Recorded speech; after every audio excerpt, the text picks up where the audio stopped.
Welcome to my channel Haji Sheikh Nagoor. Please subscribe. అంతిమ దైవ గ్రంథం ఖురాన్ 23 అల్ మూమినూన్ విశ్వాసుల్ సూరా. أعوذ بالله من الشيطان الرجيم بسم الله الرحمن الرحيم. అపార కరుణామయుడు పరమ కృపాశీలుడు అయిన అల్లాహ్ పేరుతో. ఆయత్ నంబర్ 70. أم يقولون به جنة بل جاءهم بالحق وأكثرهم للحق كارهون. ఆయత్ నంబర్ 70. లేక అతనికి పిచ్చి పట్టిందని వారంటున్నారా? అసలు విషయం ఏమిటంటే అతను వారి వద్దకు సత్యాన్ని తీసుకువచ్చాడు. అయితే వారిలో చాలామందికి సత్యమంటే అసలే పడదు. వ్యాఖ్యానం 75. ఈ వాక్యం వారిని హెచ్చరించే ధోరణిలోనే వచ్చింది. ఆ ప్రవక్త ముహమ్మద్ అందజేసిన ఖురాన్ అపురూపమైన గ్రంథం. అందలి విషయాలు కనీ విని ఎరుగనివి. అలాగే అందలి ప్రబోధనలు లోకశాంతిని ఆశించేవి, మానవతా పాలిట కారుణ్యప్రదం వంటివి. మరి అటువంటి మహత్తరమైన సందేశాన్ని, అద్భుతమైన ఖురాన్ గ్రంథాన్ని మతి చలించిన వ్యక్తి అందజేయగలడా? వ్యాఖ్యానం 76. వారి నిరాకరణకు, అహంభావానికి అసలు కారణం సత్యమంటే గిట్టకపోవడమే. తరతరాలుగా, యుగ యుగాలుగా వారి అణువణువును పెనవేసుకుపోయిన అజ్ఞానం, అసత్యం మూలంగా వారిలో ఈ వైఖరి పొడచూపింది. ఆయత్ నంబర్ 71. ولو اتبع الحق أهواءهم لفسدت السماوات والأرض ومن فيهن بل أتيناهم بذكرهم فهم عن ذكرهم معرضون. ఆయత్ నంబర్ 71. సత్యమే గనక వారి కోర్కెల వెనక పరిగెత్తినట్లయితే భూమ్యాకాశాలు అందులో ఉన్న సమస్తము చిందరవందర అయిపోయేవి. యథార్థం ఏమిటంటే మేము వారికి వారి ఉపదేశాన్ని చేరవేశాము, కానీ వారు మాత్రం తమ ఉపదేశం పట్ల విముఖత చూపుతున్నారు. వ్యాఖ్యానం 77. ఇక్కడ సత్యం అంటే ధర్మం, దీన్, మరియు షరియత్, ధర్మశాస్త్రము అని భావం. అంతా తమ మనోవాంఛలకు అనుగుణంగా ఉండాలన్నది ఈ అవిశ్వాసుల మనోభిరామం. మరి ఈ సత్యధర్మమే గనక వారి కోరికలకు బానిసగా మారిపోతే పరిస్థితి ఎలా ఉంటుందో ఆలోచించండి. భూమి ఆకాశాల వ్యవస్థ అంతా అతలాకుతలం అయిపోతుంది. సర్వత్రా అరాచకం, అశాంతి, అలజడులు రేకెత్తుతాయి. ఉదాహరణకు, ఒకే దేవుని బదులు ఎంతోమంది దేవుళ్ళు ఉండాలని వారు కోరుకుంటారు. మరి వారు కోరుకున్నట్లే జరిగితే ఈ విశ్వ వ్యవస్థ సజావుగా నడుస్తుందా? ఆయతుల నెంబర్స్ 72, 73, 74. أم تسألهم خرجا فخراج ربك خير وهو خير الرازقين. ఆయత్ నెంబర్ 72. పోనీ నువ్వు వారి నుంచి వేతనం ఏదన్నా అడుగుతున్నావా? నీ ప్రభువు ఇచ్చే ప్రతిఫలం చాలా మేలైనదని తెలుసుకో. ఆయన ఉపాధి ప్రదాతలలో కెల్లా శ్రేష్ఠుడు. وإنك لتدعوهم إلى صراط مستقيم. ఆయత్ నంబర్ 73. ఓ ప్రవక్త, నిశ్చయముగా నువ్వు వారిని రుజుమార్గం వైపునకు పిలుస్తున్నావు. وإن الذين لا يؤمنون بالآخرة عن الصراط لناكبون. ఆయత్ నంబర్ 74. అయితే పరలోకంపై నమ్మకం లేనివారు సన్మార్గము నుంచి తప్పిపోతారు. వ్యాఖ్యానం 78. అంటే రుజుమార్గం పట్ల వారి వైముఖ్యానికి ప్రధాన కారణం పరలోకంపై నమ్మకం లేకపోవడమే. ఆయత్ నంబర్ 75. ولو رحمناهم وكشفنا ما بهم من ضر للجوا في طغيانهم يعمهون. ఆయత్ నంబర్ 75. ఒకవేళ మేము వారిపై దయదలచి వారి కష్టాలను దూరం చేస్తే వారు తమ తలబిరుసుతనంలో మరింతగా మొండికేసి అంధులుగా ప్రవర్తిస్తారు. వ్యాఖ్యానం 79. ఇస్లాం పట్ల వారి నరాల్లో జీర్ణించుకుపోయిన వైరభావానికి, అక్కసుకు, షిర్కు ఊబిలో వారు కూరుకుపోయిన వైనానికి ఇది ఒక నిదర్శనం. ఆయత్ నంబర్ 76. ولقد أخذناهم بالعذاب فما استكانوا لربهم وما يتضرعون. ఆయత్ నంబర్ 76. మేము వారిని శిక్షలో భాగంగా కూడా పట్టుకున్నాం, కానీ వారు తమ ప్రభు సమక్షంలో లొంగనూ లేదు, వినమ్రతను వ్యక్తపరచనూ లేదు. వ్యాఖ్యానం 80. ఈ ఆయతులో ప్రస్తావించబడిన శిక్ష అంటే బద్ర్ యుద్ధంలో మక్కా అవిశ్వాసులకు ఎదురైన ఘోర పరాభవం అన్నమాట. ఈ యుద్ధంలో వారి వర్గానికి చెందిన 70 మంది వధించబడ్డారు. లేదా మహాప్రవక్త సల్లల్లాహు అలైహి వసల్లం గారి మనసు నొప్పించినందుకు వారిపై వచ్చిపడిన కరువు కాటకాలు కూడా కావచ్చు. ఓ అల్లా, హజరత్ యూసుఫ్ అలైహిస్సలాం కాలంలో 7 సంవత్సరాలు కరువు ఏర్పడినట్లే వీళ్లను కూడా కరువు కాటకాలకు లోను చేసి వీరికి వ్యతిరేకంగా నాకు సహాయపడు అని మహాప్రవక్త సల్లల్లాహు అలైహి వసల్లం ప్రార్థించారు. బుఖారీ కితాబుద్ దవాత్, ముస్లిం కితాబుల్ మసాజిద్. దానివల్ల మక్కా తిరస్కారులు తీవ్రమైన కరువు కాటకాలకు గురయ్యారు. ఆ సందర్భంగా అబూ సుఫ్యాన్ దైవ ప్రవక్త సల్లల్లాహు అలైహి వసల్లం దగ్గరికి వచ్చి తమ పరిస్థితి జంతువుల చర్మాలు తినే వరకు వచ్చిందని, తమ కోసం అల్లాహను ప్రార్థించమని, అల్లాహ్ కారుణ్యాన్ని, దైవ ప్రవక్తకు తనతో ఉన్న సంబంధాన్ని ప్రస్తావించి మరీ వినతి చేసుకున్నారు. అప్పుడు ఈ ఆయతు అవతరించింది. ఇబ్నే కసీర్.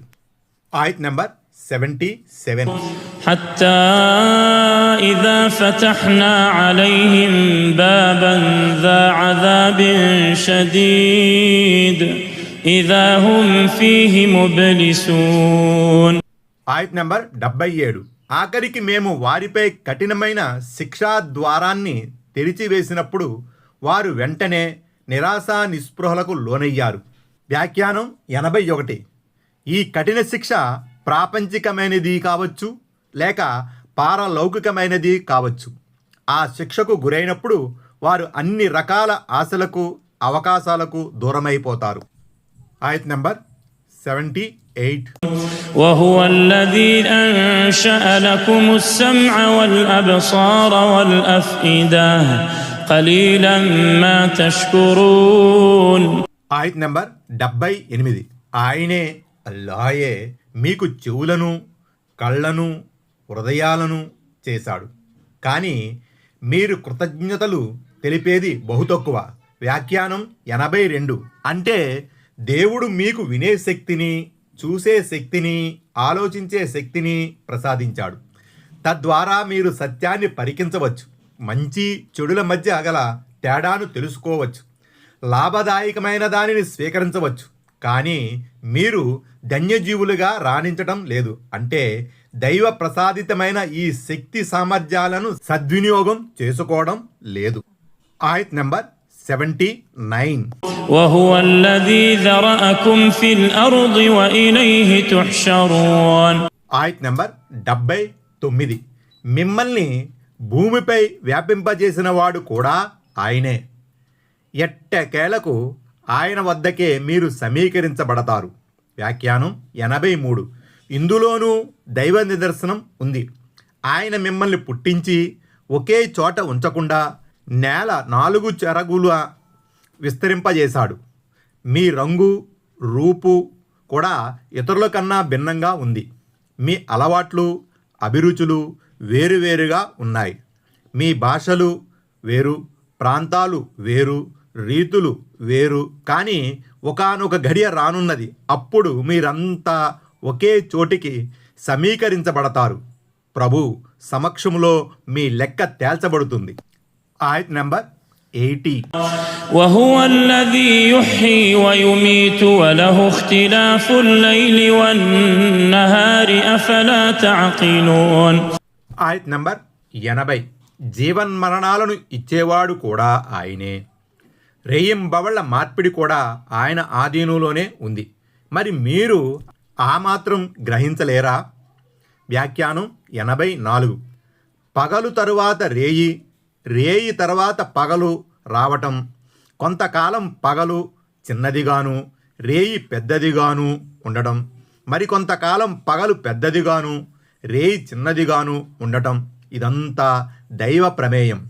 దేవునికి తప్ప మరొకరికి ఇందులో ఎలాంటి ప్రమేయం లేదు. వ్యాఖ్యానం 85. ఇదంతా ఆ సర్వశక్తుడైన అల్లాహ్ ఆధీనంలో ఉందని, సృష్టితాలన్నీ ఆయన ఆజ్ఞలను తూచా తప్పకుండా పాటిస్తున్నాయన్న సంగతి మీ బుద్ధికి తట్టడం లేదా? ఆయతుల నంబర్స్ 81, 82. బల్ ఖాలూ మిస్ల మా ఖాలల్ అవ్వలూన్. ఆయత్ నంబర్ 81. అసలు అది కాదు, తమ పూర్వీకులు చెబుతూ వచ్చిన దానినే వీళ్ళు చెబుతున్నారు. ఖాలూ అఇదా మిత్నా వకున్నా తురాబన్ వఇదామన్ అఇన్నా లమబ్ఊసూన్. ఆయత్ నంబర్ 82. మేము మరణించి మట్టిగా ఎముకలుగా మారిపోయిన తర్వాత కూడా మళ్ళీ సజీవులుగా లేపబడతామా అని అంటారు. لقد وعدنا نحن وآباؤنا هذا من قبل إن هذا إلا أساطير الأولين. ఆయత్ నంబర్ 83. మాకు మా తాత ముత్తాతలకు మునపటి నుంచే ఇలాంటి వాగ్దానం చేయబడుతూ వస్తుంది. ఇవి పూర్వీకుల కట్టుకథలు తప్ప మరేమీ కావు అని చెబుతారు. వ్యాఖ్యానం 86. అసాతీరు అంటే కల్పించబడినవి, నకలు చేయబడినవి అని అర్థం. ఉస్తూరతుం దీని ఏకవచనం. ఈ జీవితం శాశ్వతం కాదని, మరణానంతరం మరో జీవితం ఉందని చెప్పడం గొప్ప విషయమేమీ కాదు. మా తాత ముత్తాతలకు కూడా ఇదే చెప్పబడింది, ఇప్పుడు మాకు అదే చెప్పబడుతుంది. ఇంకెంతకాలం ఇలా మభ్యపెడుతూ ఉంటారు? అదేదో ఎందుకు సంభవించడం లేదు? అసలు మీరు చెప్పేదంతా ఉత్తిత్తిదే. మా పూర్వీకులు ఎవరో పుస్తకాల్లో లిఖించిన విషయాలను మీరు నకలు చేస్తూ వస్తున్నారు. కాబట్టి ఈ కాల్పనిక గాథలను పట్టించుకోవలసిన అవసరం లేదు అన్నది అవిశ్వాసుల మాటల్లోని ఆంతర్యం. ఆయతుల నంబర్స్ 84, 85, 86, 87. قل لمن الأرض ومن فيها إن كنتم تعلمون. ఆయత్ నంబర్ 84. భూమి మరియు అందులో ఉన్న సమస్త వస్తువులు ఎవరివో మీకే గనక తెలిసి ఉంటే చెప్పండి అని ఓ ప్రవక్త వారిని అడుగు.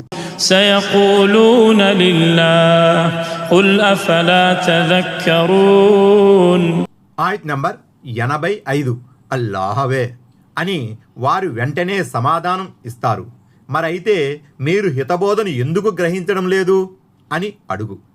قل من رب السماوات السبع ورب العرش العظيم. ఆయత్ నంబర్ 86. సప్తాకాశాలకు మహోన్నతమైన అర్ష్ పీఠానికి అధిపతి ఎవరు అని వారిని ప్రశ్నించు. سيقولون لله قل أفلا تتقون. ఆయత్ నంబర్ 87. అల్లాహ్ ఏ అని వారు జవాబిస్తారు. మరలాంటప్పుడు మీరెందుకు భయపడరు అని వారిని నిలదీసి అడుగు. వ్యాఖ్యానం 87. భూమిని, భూమండలంలో ఉన్న సమస్త వస్తువులను సృష్టించినవాడు అల్లాయేనని మీరు స్వయంగా ఒప్పుకున్నప్పుడు, ఆకాశాలకు అర్ష్ సింహాసనానికి అధిపతి కూడా అల్లాయేనని మీరు అంగీకరిస్తున్నప్పుడు, ఆరాధనలకు అర్హుడు కూడా ఆయనేనని అంగీకరించడంలో తాత్సారం, తటపటాయింపు ఎందుకు జరుగుతుంది? మీరు అల్లాహ్ ఏకత్వాన్ని ఒప్పుకుని ఆయన ఆగ్రహం నుంచి మిమ్మల్ని మీరు ఎందుకు కాపాడుకోరు? ఆయత్ నంబర్ 88.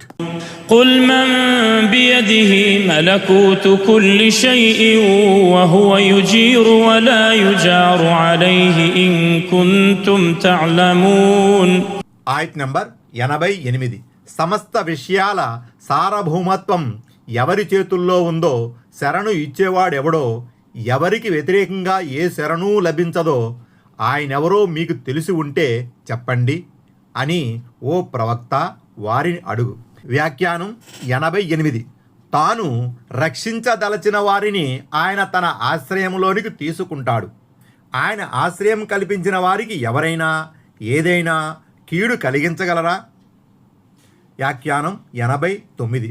అల్లా గనక ఎవరినైనా శిక్షించదలచినా నష్టం చేకూర్చదలచినా ఆయన బారి నుండి వారిని కాపాడే నాదుడెవడైనా ఉన్నాడా? ఆయత్ నంబర్ 89. سيقولون لله قل فأنا تسحرون. ఆయత్ నంబర్ 89. అల్లాహ్ మాత్రమే అని వారు చెబుతారు. మరైతే మీరు ఎలా మోసపోతున్నారు అని ఓ ప్రవక్త వారికి చెప్పు. వ్యాఖ్యానం 90. మరి మీకేమైపోయింది? మీకు మతిపోయిందా? సర్వాధిపతి అల్లాహే అని ఒకవైపు ఒప్పుకుంటూనే మరోవైపు ఆరాధన ఇబాదతులో ఆయనకు భాగస్వామ్యం షిర్కు కల్పిస్తున్నారే. దివ్య ఖురానులోని ఈ విపులీకరణను బట్టి బోధపడేది ఏమిటంటే మక్కాలోని ముష్రికులు అల్లాహ్ ప్రభుత్వాన్ని, రుబూబియత్ను, సృష్టి ప్రక్రియను, ఆయన ఆధిపత్యాన్ని, దాతృత్వాన్ని త్రోసిపుచ్చలేదు. పైగా ఈ విషయాలన్నిటినీ వాళ్ళు అంగీకరించారు. వారు త్రోసిపుచ్చినది ఏకదైవారాధనను, తౌహీద్ ఉలీహియత్ను మాత్రమే.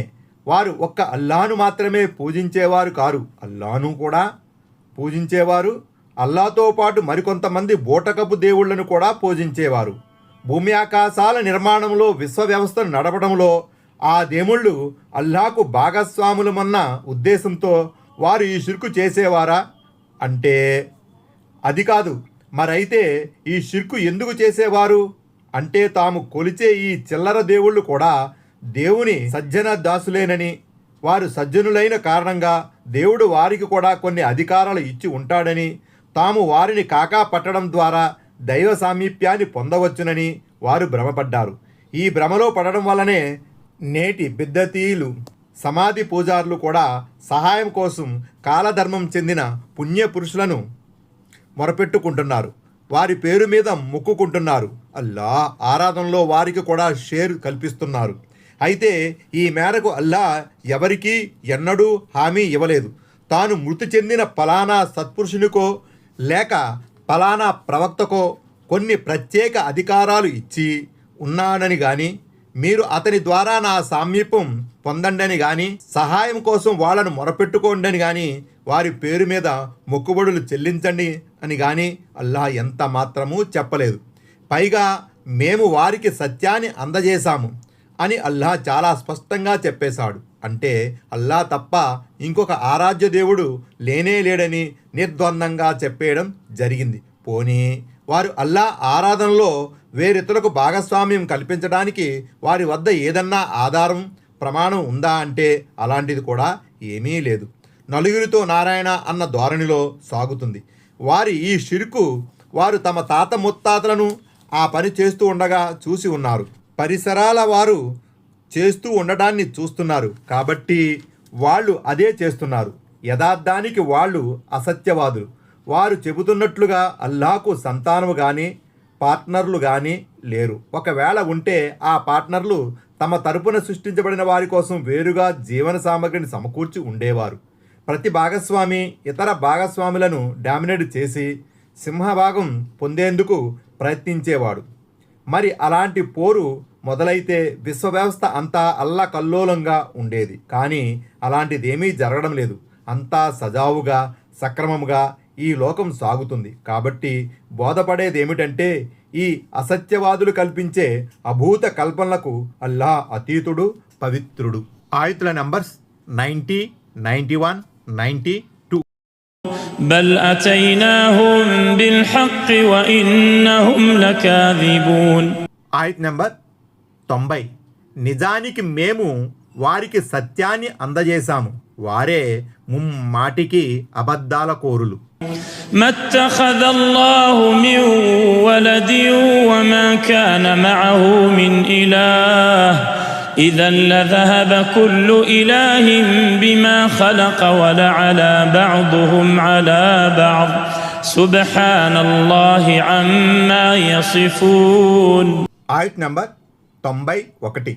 అల్లాహ్ ఎవరినీ కొడుకుగా చేసుకోలేదు, ఆయనతో పాటు ఇంకొక ఆరాధ్య దేవుడు కూడా భాగస్వామిగా లేడు. ఒకవేళ అలాంటిదేదైనా ఉంటే ప్రతి దేవుడు తాను సృష్టించిన సృష్టితాలను వేరుగా చేసుకొని వేరైపోయేవాడు. ఒకడు ఇంకొకనిపై దండయాత్ర చేసేవాడు.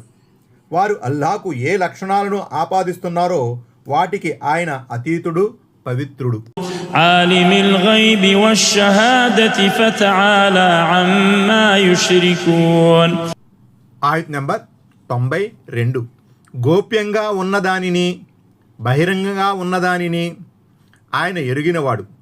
వారు కల్పించే భాగస్వామ్యానికి, షిర్కుకు ఆయన అతీతుడు, ఉన్నతుడు. ఖుర్ రబ్బి ఇమ్మా తురియన్నీ మా యూఅదూన్. ఆయత్ నెంబర్ 93. ఓ ముహమ్మద్ సల్లల్లాహు అలైహి వసల్లం, ఈ విధంగా ప్రార్థించు, నా ప్రభు అవిశ్వాసులకు చేయబడుతున్న వాగ్దానాన్ని, శిక్షను గనుక నీవు నాకు చూపదలిస్తే. ఆయతుల నంబర్స్ 94, 95. రబ్బి ఫలా తజ్అల్నీ ఫిల్ ఖౌమిర్ జాలిమీన్. ఆయత్ నంబర్ 94. ప్రభు, నీవు నన్ను ఈ దుర్మార్గుల సమూహంలో మటుకు ఉంచకు. వ్యాఖ్యానం 91. అందుకే మహనీయ ముహమ్మద్ సల్లల్లాహు అలైహి వసల్లం వారు ఈ విధంగా తరచూ దువా చేస్తూ ఉండేవారు.